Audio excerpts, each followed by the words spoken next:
name is Kristin Bevins, and today I'm going to show you how to make chocolate chip cookies. Now you might think anybody can make chocolate chip cookies, but let me tell you why I'm a little more qualified than most. I have a background in baking and pastry arts from the Culinary Institute of Virginia, and I'm also a certified baker through the National Restaurant Association. Now here we are today, got all my ingredients together, and you might think, okay, that's a little ahead of herself, but let me tell you why. The French call it mise en place. Now that simply means having all your ingredients and all your equipment ready. Got my mixer ready, my bowls, my utensils and pans. I've already preheated my oven. So here we go.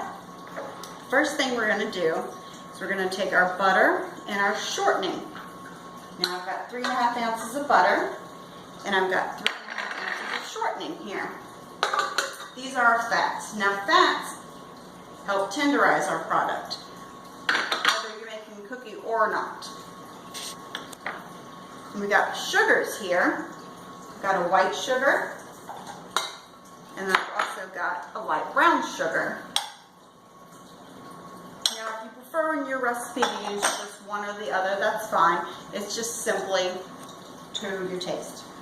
Now I'm going to get my mixer running and do a process called creaming. Now this is a creaming for cookies method, which just simply means part of how I'm producing these cookies is first taking my fat, whether it be all butter, shortening, or any type of sugar, and mixing them together by creaming.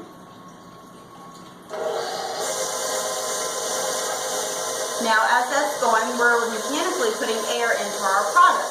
Now that air will come in handy when we put our product into the oven. It will help give a rise so we don't have a flat cracker-like cookie. So we want your mixture to go, and then you're going to want it to go until it's a light and fluffy mixture. And while that's going on, I'm going to go ahead and take my dry ingredients that will go on at the end and mix them together. I've got flour here, just an all-purpose flour, nothing special. Now there are things like cake flour, which would create a smaller and more moist crumb in your product, and then you've also got bread flour, which would be more of a chew and a tougher texture, because the gluten in the flour would be creating way more protein. But for most your everyday baking, an all-purpose flour is perfectly fine. So we've got the all-purpose flour, I've got a little bit of salt and some baking soda. I'm going to mix those in there, and then I'm just going to lightly mix them together so that they're incorporated well. The baking soda is a chemical leavener, which is going to mix with the acid in the water in the product and give even more lift when the product hits the oven and the oven temperature heats it up.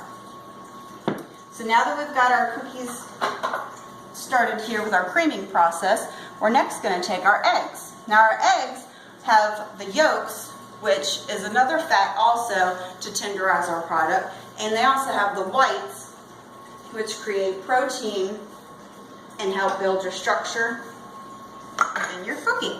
So we're going to put those in there, and we're going to mix them slowly.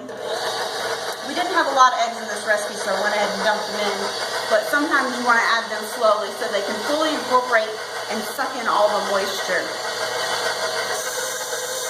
Now that moisture being absorbed has to do with the sugar, which is a hygroscopic ingredient. Hygroscopic simply means that it sucks in the water and it holds on to it. So that sugar is sucking in the moisture, and that's going to build a strong structure within your product. So we're going to go ahead and put our vanilla in here with our eggs, just to get it mixed in there. Sometimes you have to give it a little scrape on the side. You want to make sure you do that so that your products are always getting completely incorporated and you're not just mixing the stuff on the top.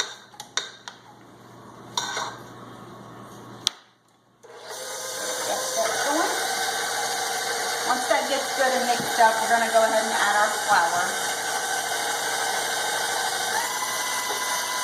Turn it down a little bit so it's not all over the place. Now in any recipe, when you're adding in the dry recipes at this point, it's going to get a little bit firmer. You don't want to mix it too much. We're going to have to do a little mixing with the chocolate chips also. And if you overmix, then you can also just break down that structure that you're building by your gluten. So what I'm going to go ahead and do is take my chocolate chips, now that it's all mixed up, and go ahead and put those in there, let them get fully incorporated. Just give them till just combined, and shut that off. Also, what I like to do while I'm baking is kind of clean as you go, straighten up, get things out of the way, makes for a lot easier cleanup at the end. You might have seen my scale.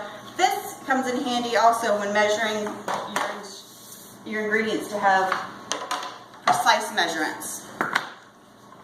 So here we go, we've got our dough all mixed up. And here we've got a small, what looks like an ice cream scoop, but can also be called a cookie scoop. Okay. A little scrape. Make sure it's all fully incorporated. You're going to make sure you got chocolate chips in every bite when you're getting a bite of cookies. Okay. Simply take your scoop. You want a level scoop. You want 12 per sil pad here, which is just a silicone pad on a tray. You want them evenly spaced so that the heat of the oven can get to all sides of your product. And then you want to make sure they're all uniform size so that you don't have one cookie baking way quicker than the next one. So what I do here with this half sheet size pan is I do 3 across and 4 this way. That will give me 12 per sheet.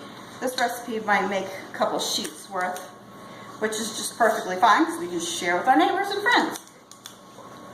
So we go ahead and throw these things in here. And when we put in our oven, the heat is going to hit our cookies, and all of that physical and mechanical leavening that we put in there is all going to come together. We're going to have the moisture from the water that's part of the butter, and then the eggs is all going to create steam, and the very first thing you're going to do is see them puff up a little bit, and then they're going to firm up into that shape. And with just the right amount of ingredients, you're going to have a perfectly tender cookie inside and a happy family and happy friends when you're bringing them fresh baked chocolate chip cookies. Thank you.